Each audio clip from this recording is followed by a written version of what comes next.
ప్రత్యేకించి మన తెలుగు రాష్ట్రంలో అందున ఆంధ్రప్రదేశ్లో మీరు గమనిస్తే మీరు ఆంధ్రప్రదేశ్ మీదే కాన్సన్ట్రేషన్ ఎక్కువ చేస్తారు. వినండి, ఇప్పుడు తెలంగాణకి దాన్ని కంపేర్ చేస్తారు. ఓకే, ఇప్పుడు కేసీఆర్ గారు 10 ఏళ్ళు పరిపాలన, ఆయన వెళ్ళిపోయిన తర్వాత రేవంత్ రెడ్డి గారు వచ్చారు. ఆయన ఏదైనా కూలగొట్టారా? లేదు కదా. ఇప్పుడు రేవంత్ రెడ్డి గారు 5 ఏళ్ళు పరిపాలిస్తారు అనుకుందాం, తర్వాత మారుతారా, ఆయనే ఉంటారా, వేరే వాళ్ళు వస్తారా చూద్దాం. వాళ్ళు వేరే దాన్ని కూలగొడతారా? ఇక్కడ తెలంగాణలో ఆ కూలగొట్టే ఇది లేదు. కానీ మన ఆంధ్రాలో ఆళ్ళు పోతే ఇళ్ళు కూలగొట్టి, ఇళ్ళు పోతే ఆళ్ళు కూలగొట్టి అంతా పగలగొట్టించుకునే ప్రయత్నమే జరుగుతుంది అక్కడ. అదే మొదట్లో స్టార్ట్ చేసింది ప్రజావేదిక దగ్గర నుంచి. అదే అంటున్నా నేను. ఇప్పుడు ఆయన చేశాడని ఇప్పుడు ఆయన 2 ముక్కలు వేస్తే నేను 4 ముక్కలు వేయాలి, నేను 4 వేస్తే ఆయన మళ్ళీ 6 వేయాలి. ఇది ఎక్కడ దీనికి ఎండ్ ఏంటి?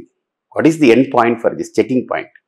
సో కాబట్టి ఈ రకమైన ఈ ఆలోచన సరళి, అలాగనే ఒక సభ్యత లేని ఒక సభ్యులందరి యొక్క మాట తీరు, సో తర్వాత రోడ్ల మీద వాళ్ళు మాట్లాడేది. ఇప్పుడు గతంలో మనం చూస్తే ఒక్కొక్కళ్ళు ఎన్ని బూతులు మాట్లాడేవారు మంత్రుల స్థాయిలో.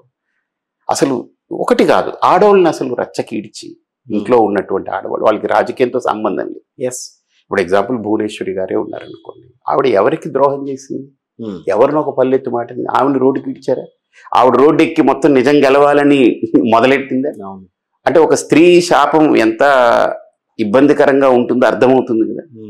సో అలాగని ఇప్పుడు భారతినో లేకపోతే ఇంకొకరినో షర్మిలను ఎవరినైనా సరే ఆ బూతులు మాట్లాడాల్సిన పని ఏంటి? రాజకీయం వరకు రాజకీయంగా ఉండాలి, ఒక సభ్యత ఉండాలి. తర్వాత అందరూ కలుసుకోవట్లేదా అంటే మళ్ళీ కలుసుకున్నారు. ఏ మొహాలు పెట్టుకుని కలుసుకున్నారో నాకు అర్థం కావట్లేదు. వీళ్ళందరూ కలుసుకోవడం మానట్లేదా అని అంటే అదే వైరుధ్యం ఏమైనా ఉందా అని అంటే వీళ్ళందరూ కలుసుకుంటారు, మళ్ళీ ఏ మొహాలు పెట్టుకుని అంత పచ్చి బూతులు తిట్టుకుని ఏ మొహాలు పెట్టుకుని కలుసుకుంటారా నాకు అర్థం. అంటే మనం ఎలాంటి సందేశం ఇస్తున్నాం, ఎలాంటి సమాజాన్ని తయారు చేస్తున్నాం? మన చుట్టూతా మన అమ్మని మన నాన్నని నోటుకొచ్చినట్టు తిట్టినా, పిచ్చి బూతులు తిట్టినా, నా జన్మనే ప్రశ్నిస్తూ అనుమానిస్తూ తిట్టినా, మళ్ళీ నేను ఏంటిది, అది ఎలాగా, ఎక్కడి, దీనికి ఎండ్ ఏంటి చెప్పండి ఒక మాట. దీనికి ఫుల్ స్టాప్ ఏంటి?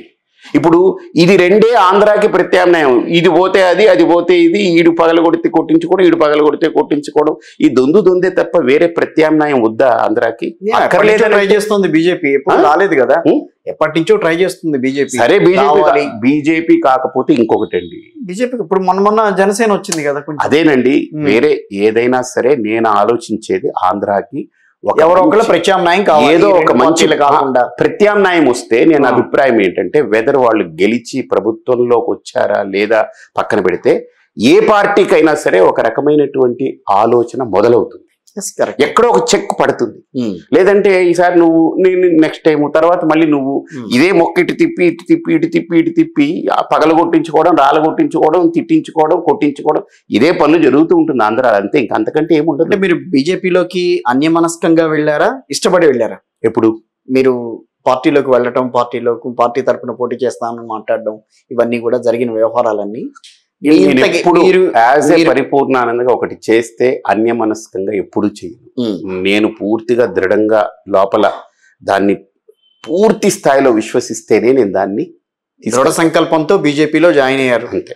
సో కానీ బీజేపీ అనేది ఇప్పుడు ప్రాంతీయ పార్టీలతో పొత్తు పెట్టుకుని నడిచింది. రేపు మొన్న 2014లోనూ పొత్తు పెట్టుకుంది, 2024 ఎన్నికల్లో కూడా ప్రాంతీయ పార్టీతో పొత్తు పెట్టుకుని నడిచింది. మరి అలాంటి సందర్భాలను మీరు తీసుకోగలరా?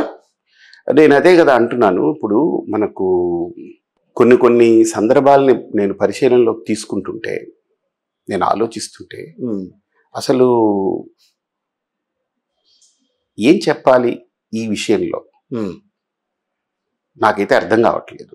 అంటే ఈ పొత్తులు అనేటువంటివి పెట్టుకున్నారు, దీనికి ఏంటంటే రాజకీయ కారణాలు, లేకపోతే సమాజం హితం కోసరం, అవును, లేదా ఒక చరిత్రకి